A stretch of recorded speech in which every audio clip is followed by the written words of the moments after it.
When people used to come to see me at my office, they came because they had a problem in the body. So the first question I would ask them, where did your body come from? And most people would say, from my mother. I said, okay, okay. And when your body came from your mother, it weighed about 7 pounds. And now you're sitting in front of me and you weigh 200 pounds or 300 pounds or whatever it is. So if you say the 7 pounds came from your mother, okay, what about the other 193 pounds? Where did that come from? Oh, well, your body is the result of food. Let me say that again. Your body is the result of food. Your body is the result of what you ate. You are what you ate, not what you eat. You are what you ate. What you eat is what you will become. So sometimes people look in the mirror and they resemble a cow. That's because you ate that beef all your life. And so you are what you ate.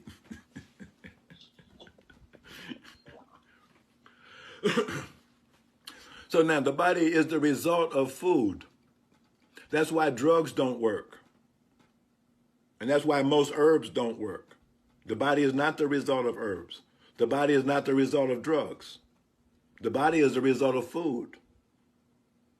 Food consists of minerals, vitamins, fats, and proteins, and carbohydrates, enzymes, and other nutritional factors that are only found in living organisms.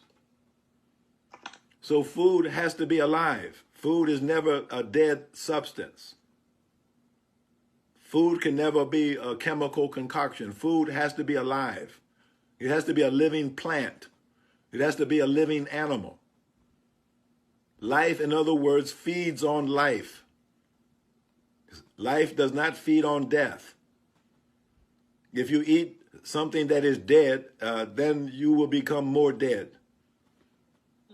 If you eat something that is alive, then you will become more alive. You see, so it matters whether you are eating living food or dead food. Now, my first day of medical school, in fact, the first lecture on the first day of medical school by the dean of the medical school, here's what he had to say. He said, this is a scientific medical school, and we do not believe in a life force. And the moment that you begin to believe in a life force, you have become a quack. So that was the first lecture on the first day of medical school. Don't become a quack by believing in a life force. When I'm sitting there, I say, well, I guess I'm a quack from day one. Can you expound on that, the life force? Can you expound on that? Why do I need to expound on it? You're alive, aren't you? Yes, sir. Yeah, all right. Well, who needs to explain that? And as a matter of fact, who can explain life? But since you asked the question, I was saying that your body is the result of food. And the food that you eat, if it's alive, it makes the body more alive. If it's dead, it makes the body more dead. Sure. Okay, so why is the body alive? Why is it alive? You are what you eat. You eat life, you are life. Who can explain life? If you are what you eat and what you eat makes you alive, then life is what you eat. Thank you. So no, I'm not done. You're not listening.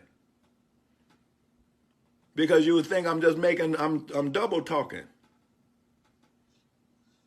So what is life? Life is the synergy of nutrition. What is synergy? The law of synergy says that the whole is greater than the sum of the parts. So I told you what nutrition is. It's vitamins, it's minerals, it's proteins, it's fats, it's water, it's enzymes, it's other nutritional factors. You add them all together and you get a synergetic effect, and that synergetic effect is what is called life. Let me give you a more concrete example, since most people don't understand very much about biology. They don't understand much chemistry, just like Sam Cooke used to sing that song. Don't know much about chemistry, don't know much biology. All he knew was love. And that's how most of us are. We know we love, and we love cars, so we know about cars. So now what I just explained is just like the mechanic that tore down the engine to my car long time ago. He tore down the whole engine, and I walked in. He had every part laid out on the floor. Now all those parts are like the nutritional factors, the proteins, the minerals, the vitamins. By themselves, they're nothing. Just a hunk of metal laying on the floor. That's not an engine. I'm shocked. Hey, brother, you know how to put that back together? Yeah, man, I know what I'm doing, because he was a real mechanic. I have it back together in a couple of days. I said, really? He said, yeah. Come back in a couple of days. Man, I came back in a couple of days. My engine was humming. All those parts that were spread out on the floor that weren't doing anything, he put them together. And when he put them together and turned the switch, the engine came alive. So that's the synergy of mechanical parts. All those springs and sprockets and pistons and whatever, they're dead, inert pieces of metal. You put them together in the right fashion, and now you got something that seems to be alive. An engine that moves, gets warm. Okay, well, apply that to the body. Your body is made up of parts. The engine's just a bunch of parts. If something goes wrong with the engine, you take it to the mechanic. What's his job? Oh, what part needs to be replaced? Oh, this valve, that piston, this spring, this whatever, this hose, whatever. Some hose needs to be replaced. Well, you go to the doctor. What's wrong with you? You got some part that needs to be replaced. You ran out of something. If you ran out of vitamin A and C, now you have pneumonia. Ran out of protein, now your muscles fall apart. Ran out of certain enzymes, certain minerals, now you can't digest anything. Now you have all kinds of digestive issues. What's wrong with you? You have a nutritional deficiency. What do you need to do? You need to eat some food. Well, I do eat food. Yes, but you eat food that's been devitalized. It doesn't have those minerals in it. It doesn't have those vitamins in it. Yes, I read it in a book. It says that carrots have, yeah, that's what the book said. But the carrot that's on your plate, what does it have in it? The one that you're putting in your body.